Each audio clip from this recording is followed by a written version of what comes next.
What's going on, everybody? King of Dragons 5000 here, coming at you with another figure review. Today we'll be having a look at the Power Rangers Legacy Collection Mighty Morphin Power Rangers, the Blue Ranger. Now here we do have the Blue Ranger in the packaging. Yes, we did have a look at the Legacy Blue Ranger already, but this is the new metallic version that comes with the Power Lance. Really excited. I have Blue Ranger in hand. He comes in the same style packaging that we got with the original Blue Ranger. As you can see, he does have the exclusive weapon. On the back, we have the other figures of this line. We have the Red Ranger, the Blue Ranger, Yellow Ranger, Black Ranger, and Pink Ranger. And they all do come with their power weapons, as you can see. Really excited about that. So what we're going to do now is take a little break, get him opened up, and then we'll go on to the rest of his review. So sit tight, everyone. So here we have the metallic Blue Ranger posing out of the packaging. Before we get onto the figure, let's actually have a look at his accessories. Just like all the other Power Rangers before him, he does come with the Blade Blaster. I don't know why I want to say Power Blaster. It's a completely different weapon. But he does come with a Blade Blaster, and it is a semi-translucent plastic. Paint apps are done really well, although it does come warped out of the packaging, which is a little shame, but I'm going to have his Blade Blaster in the holster, like that. And then it does peg onto his side, just like with the original one. And this one actually does come with the Power Lance. Power Lance being Blue Ranger's signature weapon, and I have to say they did a really, really good job with this weapon. Let's actually have a look at it. You can see the silver is done really well. There's a little bit of gold on mine, which it's coming off, so it's not that big a deal. But we do have this really nice silver, and then we have the gold as well as the Triceratops in there, although it is a little hard to make it out, but the Triceratops is right there, which looks really nice. And then the staff is done in this really nice translucent blue metal, or blue plastic. I know a lot of people say it's not translucent, but it is. I just don't have enough lights to show you guys that it is translucent, but it is translucent and it's not just metallic. But again, really good detail on the Power Lance here. And just like all the other weapons, it does fit into his hand. You just got to find this right spot, and then he holds it pretty well. Getting that out of his hand, let's actually get a quick comparison between this one and the previous released Blue Ranger. And so here we have the Blue Ranger pose next to the metallic Blue Ranger, and you can see really, really stark difference on the two. This one has this really nice metallic sheen to him, where this one is just a matte finish. Now, he's actually metallic translucent, just like all the other Power Rangers that we've seen so far. Although it's really not that noticeable on Blue Ranger.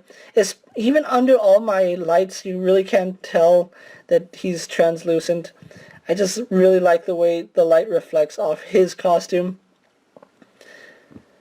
I don't know, if I had to choose between the two, I would say that the metallic one is a little bit better.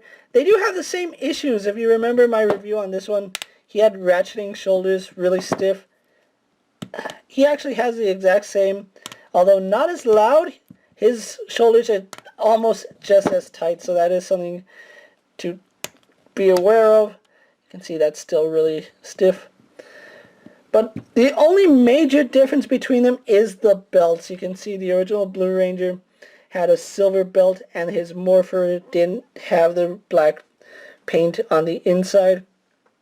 This one rectifies that with a white belt and the accurate paint in the Morpher, so that's all really good. I really do like that.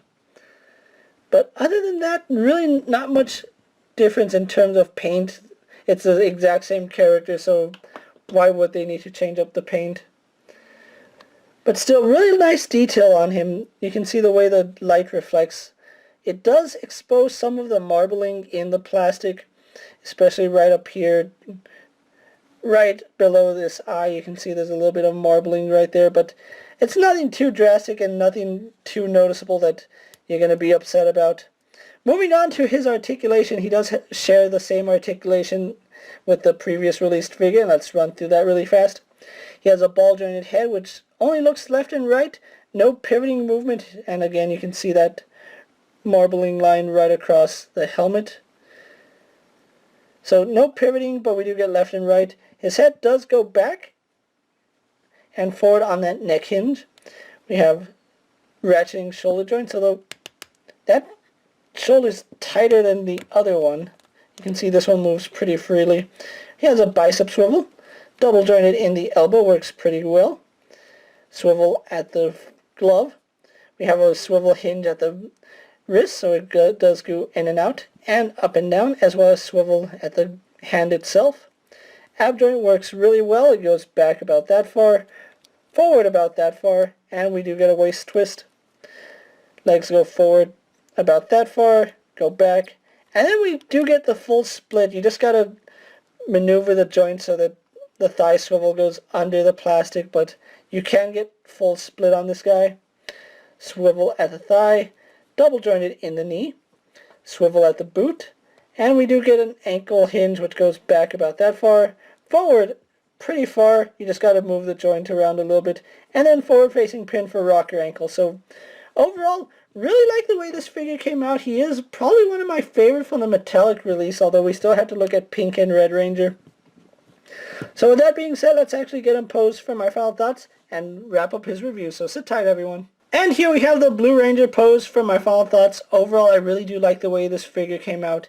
If I had to choose between the metallic Blue Ranger and the standard Blue Ranger, I would say go with the metallic Blue Ranger. It looks phenomenal.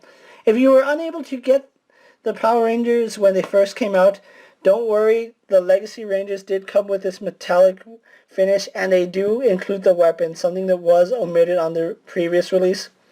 If I could change one thing about this figure, I would have given him two separate power lances. The extended one, and then the ones where he dual wields them. I remember that was a thing on the show. Another thing would have been nice if all the weapons could combine to form the Power Blaster, but that's either here nor there. But overall, really excited and really happy with this purchase. I know I did double dip on the exact same figure, but overall, I think the look is worth the money that I invested into this. Now, I did find all the metallic Rangers at Walgreens. I didn't find them all in one store. I did go to several different Walgreens, but they only appear to be in Walgreens in my area.